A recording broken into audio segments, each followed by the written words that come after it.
Hello दोस्तों, स्वागत है आपका एक और नए क्लास में। जो लोग भी भाई 5th सेमेस्टर में हो, कोई भी पेपर आप उठा के देख लेना, उसमें डीडीटी पेपर में आता ही आता है भाई। ठीक है, तो ये पेपर में आपके 3 से 5 नंबर की जुगाड़ है। सर जी इसे डीडीटी क्यों कहते हैं? तो डीडीटी इसलिए कहते हैं क्योंकि इसका पूरा नाम होता है डी से भाई डाई क्लोरो, डी से डाई फेनिल और टी से ट्राई क्लोरो एथेन। सर जी इतना लंबा नाम, dichloro diphenyl trichloro ethane, भाई रटना नहीं पड़ेगा। इस वीडियो को खत्म होते होते आपको ये आराम से निकालना आ जाएगा भाई। ठीक है, तो डीडीटी अगर पेपर में आता है तो आप कैसे लिखोगे? इसका पूरा नाम dichloro diphenyl trichloro ethane होता है।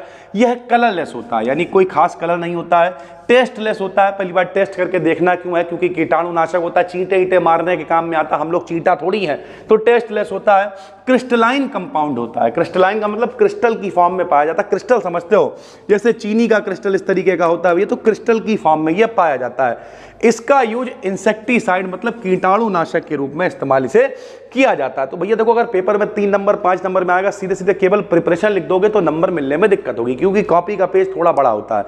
तो आप क्या करो, थोड़ा सा उसके बारे में डिटेल दे दो, थोड़ा सा ब्रीफ कर दो, और उसके बाद पूरा जो उसका बनाने का तरीका है उसे आप दिखा दो। बनाने का तरीका बहुत आसान है, 2 मिनट में आपको समझा देंगे, समझो।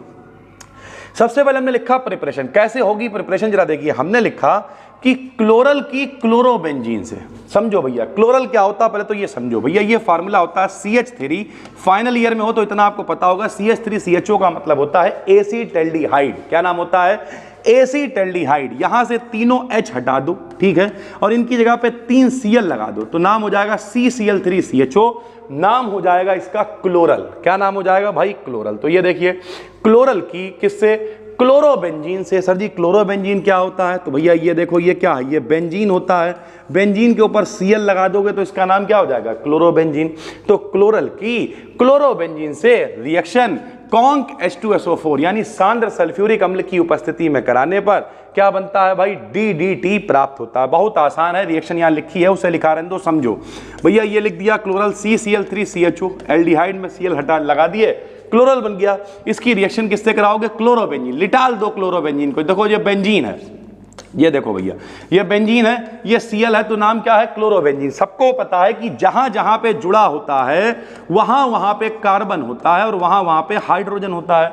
तो यहां वाले हाइड्रोजन को बाहर निकाल के लिख लिया हमने, ताकि आसानी से रिएक्शन हो सके। ठीक है, एक क्लोरोबेंजीन और बना देंगे। देखो एक क्लोरोबेंजीन और बना दिया हमने, Cl यहां, इधर का H हमने निकाल के लिख लिया। आसानी रहेगी, क्यों? क्योंकि भैया इनका O और इनके दोनों के H2O बनके यानी पानी बनके अलग हो जाएंगे। बचेगा क्या भैया? लो वो भी बता दे रहे हो। ऐसे करके दोनों आके सीधे इससे जुड़ जाएंगे। जब जुड़ेंगे तो बताओ Cl कितने हैं? 2। 1 के लिए मोनो, 2 के लिए डाई, 3 के लिए ट्राई, 4 के लिए टेट्रा, 5 के लिए पेंटा, तो 2 के लिए डाई यानी डाई क्लोरो। अब देखो डीडीटी का नाम कैसे निकलता है। 2 Cl का मतलब डाई क्लोरो, 2 रिंग का मतलब डाई फेनिल, और यहां देखो भैया 3 Cl है तो ट्राई क्लोरो, और 1-2 कार्बन का मतलब ethane. Meth eth prop but pent hex hept oct non dec undec dodec ऐसे चलता है। तो 1 के लिए मेथ कार्बन है, 2 के लिए एथ, नाम हो जाएगा एथेन। समझो डाई क्लोरो, ये 2 रिंग है डाई फेनिल, फिर 3 क्लोरीन ट्राई क्लोरो और 2 कार्बन के लिए एथेन, तो नाम हो जाएगा dichloro diphenyl trichloro ethane. इसी को हम लोग प्यार से कहते हैं डीडीटी। ऐसे ही बनाया हुआ है हमने, ये देखिए ये क्लोरल है CCl3CHO, ये क्लोरोबेंजीन है, ये क्लोरोबेंजीन है, सांद्र H2SO4 की उपस्थिति है, साथ में H2O ले रखा है। H2O अलग हो जाएगा भाई, ठीक है, और जलीय विलय लिया है तो H2O और अलग हो जाएगा। दोनों यहां पर आके सीधे इससे जुड़ जाएंगे। जुड़ेंगे तो भैया dichloro diphenyl trichloro ethane यानी DDT इसका नाम हो जाएगा भैया। ठीक है, तो dichloro diphenyl trichloro ethane. इसका उपयोग क्या है आपको बता चुके हैं। कल ये वाली वीडियो आपको दी थी, एरोमेटिसिटी बहुत इंपॉर्टेंट है। जिन लोगों ने देखी है थोड़ा सा कमेंट करके बताएंगे कितने लोग डेली वीडियोस को देख रहे हैं, और जिन लोगों ने नहीं भी देखी है तो इस वीडियो को जरूर देखना। एरोमेटिसिटी और हकल्स रूल, आप कोई पेपर उठा के देख लेना, पेपर में आएगा ही आएगा। यूट्यूब पर हम वो सारी वीडियोज आपको भरोसा बैच में दे देंगे जो आज तक पेपर में क्वेश्चन आए हुए हैं। ठीक है, जिन लोगों ने भैया कोर्स ले रखा है डरो मत। देखो थोड़ा सा समय लगता है चीजों को व्यवस्थित करने में, डरो मत। ये सारी वीडियोस तो ऐड कर ही रहे हैं, उसके अलावा भी जो चीजें छूटी छाटी रह जाएंगी, ऊपर नीचे जो भी पेपर एनालिसिस है, जो कुछ है वो सारी PDF सब कुछ आपको कोर्स के अंदर मिल जाएगा। तो डरने की बिल्कुल भी जरूरत नहीं है। और YouTube पर जो पढ़ा रहे हैं वो पर्याप्त है, यहां भी मत डरो भाई।